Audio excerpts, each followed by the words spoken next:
I chose my dad's funeral over my job, but I never expected my entire department would choose me over the company. I, 32M, never thought I'd be the cause of an entire department walking out. I'm not a union organizer or some charismatic leader type. I'm just a regular guy who works in accounting at a mid-sized tech company.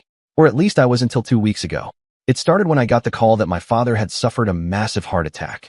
I was at my desk, buried in spreadsheets for the quarterly report, when my phone lit up with my mom's number.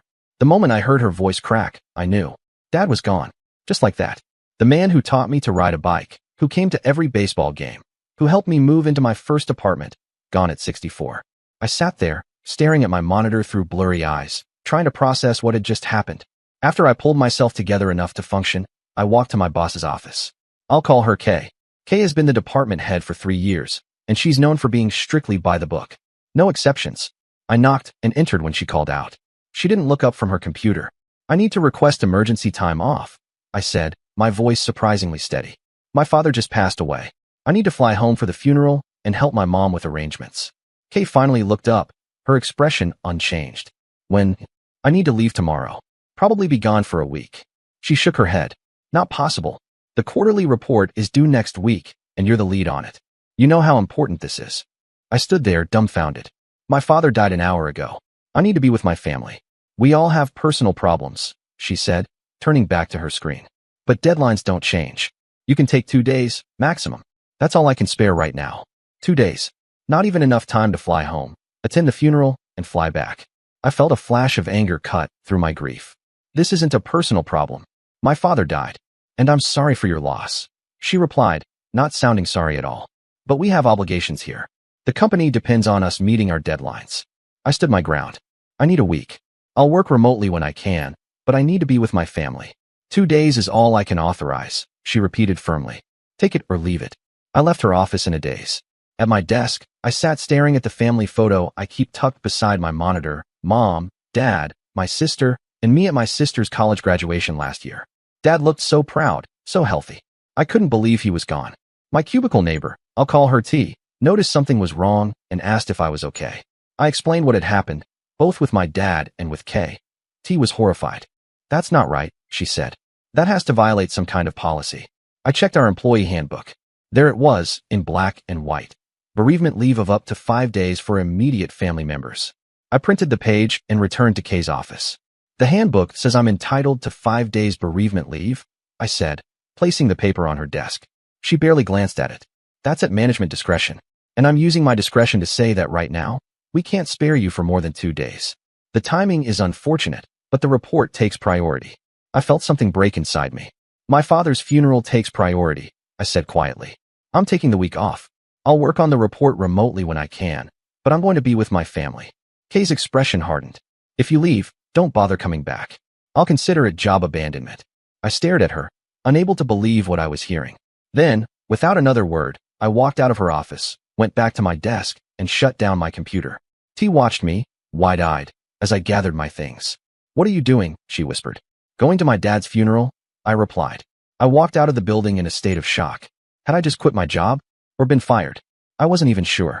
All I knew was that I needed to book a flight home. That night, my wife held me as I finally broke down.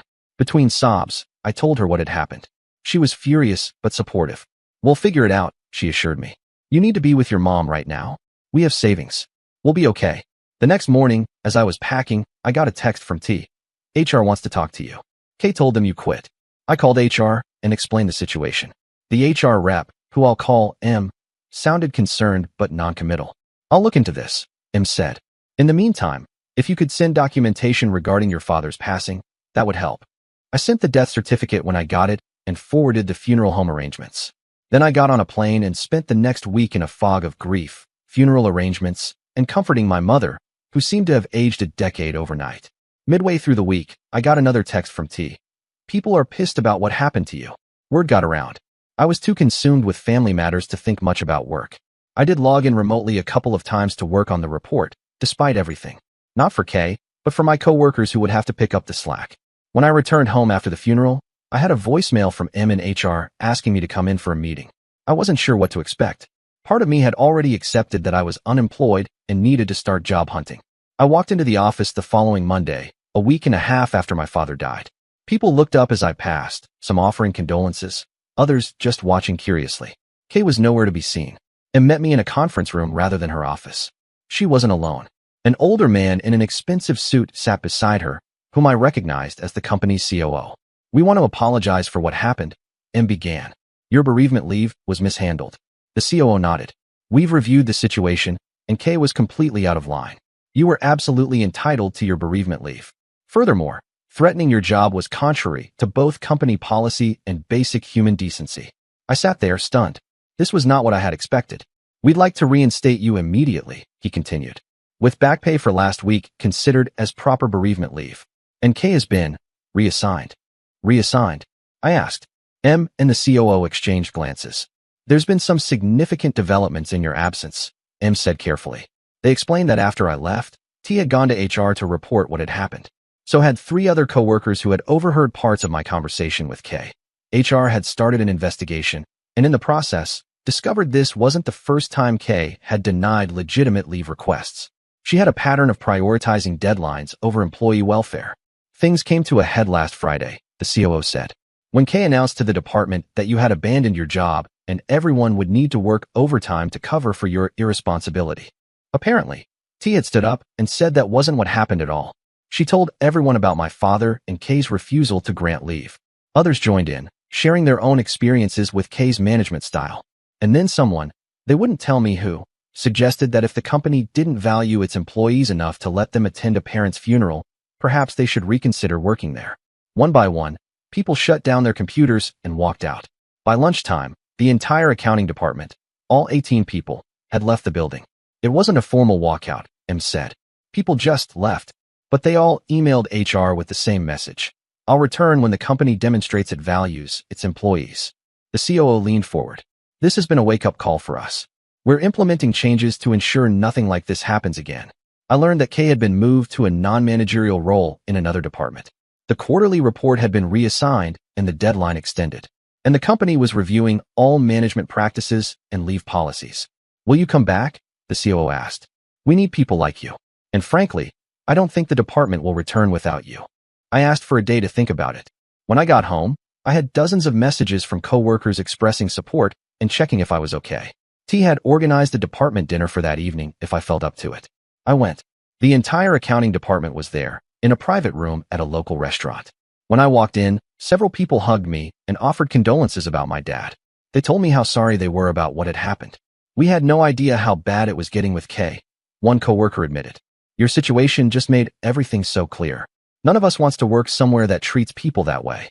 T raised her glass in a toast.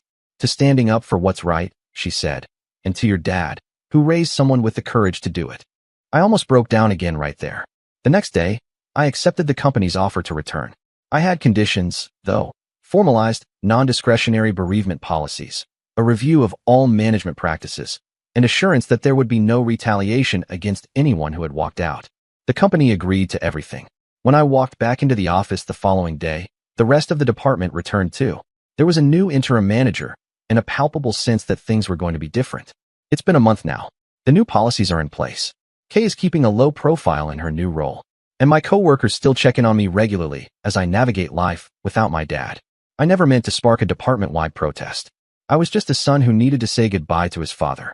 But sometimes, standing up for what's right, even when you're at your lowest, can cause ripples you never expected.